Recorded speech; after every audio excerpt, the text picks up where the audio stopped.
बोल्दैन बोलेकिन बोल्न त दिनु बोलेकै छैन त कति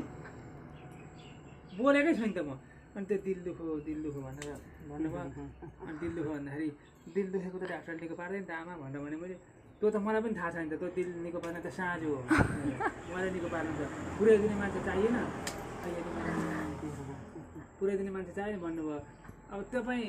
तपाईँलाई बडाउसित जाने बेला हामीलाई सोधेर जानुभएको थियो भन्ने क्या मैले हामीलाई सोध्नुभयो सुटुक्क हिँडेको होइन